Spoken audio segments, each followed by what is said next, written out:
Bienvenue dans ce tuto consacré à la compréhension de l'accidentalité en vol libre. On a l'habitude de représenter l'accidentalité en vol libre sous forme d'une pyramide inversée avec la pointe en bas. À la base de la pyramide, en haut, on estime qu'en France, on a à peu près 1 million de vols en parapente et en delta par an. Sur ces 1 million de vols, une fois sur 10, il se passe une situation incomprise ou critique. Donc pour 100 000 vols, une situation critique, ça peut être la voile qui bouge comme ça, il ne se passe rien de plus, mais on ne comprend pas pourquoi. Sur ces 100 000 situations critiques et ou incomprises, une sur 10 dégénère en un incident. Donc un incident, en parapente par exemple, ça peut être la voile qui ferme et puis elle se rouvre, il ne se passe rien de plus. Sur ces 10 000 incidents, 1 sur 10 dégénère en accident.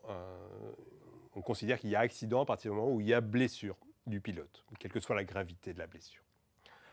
Toujours un facteur 10, sur ces 1000 accidents, 1 sur 10 dégénère en accident grave, en blessé grave. Donc on a abouti à peu près 100 blessés graves par an. Et sur ces 100 blessés graves, bien, une fois sur 10, on aboutit au décès du pilote. Ce qu'il faut comprendre dans cette pyramide, ce qui est important de comprendre, c'est que tous les échelons intermédiaires, à partir des situations incomprises jusqu'au décès, sont provoqués par les mêmes causes. C'est-à-dire qu'il n'y a pas de cause spécifique aux accidents graves. Je prends un exemple, prenons en parapente. Si vous êtes en autorotation, suite à une fermeture, si vous atterrissez dans un arbre, il y a toutes les chances pour que vous ne soyez pas blessé. Donc on tombe dans les 10 000 incidents.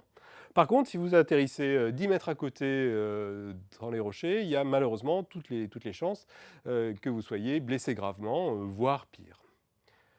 Pour la même cause, autorotation, vous êtes à un échelon ou un autre de la pyramide. Et la différence, dans ce cas-là, c'est vraiment le facteur chance. Alors, mettons en pratique cette pyramide pour un pilote qui vole 100 heures par an. C'est un pilote qui vole déjà beaucoup.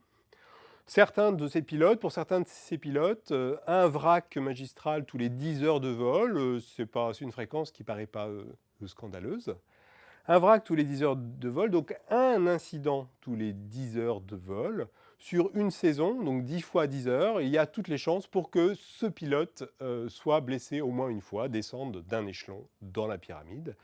Et si on prolonge sa pratique sur plusieurs années, au bout de 5 ans, il a une chance sur deux d'être dans les blessés graves. Donc évidemment, un vrac tous les 10 heures de vol, c'est intolérable, c'est une prise de risque très importante. Bien, donc une fois qu'on a compris ce principe de la pyramide de l'accidentalité, pour éviter de descendre dans la pyramide, il faut à tout prix comprendre les situations incomprises et les incidents de vol. Bruce Goldsmith parle de tolérance zéro pour les incidents de vol. Donc tolérance zéro, ça veut dire que quand ça arrive, il faut tout mettre en œuvre pour comprendre ce qui s'est passé. Tout mettre en œuvre, ça veut dire éventuellement demander, si nous on n'a pas compris, demander à d'autres pilotes experts qui ont assisté à l'incident de nous éclairer, de comprendre ce qui s'est passé. C'est aussi une façon d'éviter que des incidents similaires se reproduisent, donc une façon d'éviter de descendre dans la pyramide. Donc c'est une démarche prudente, mais au-delà de ça, c'est aussi une façon de progresser en vol libre, puisque la compréhension de ces incidents permet de monter en compétences.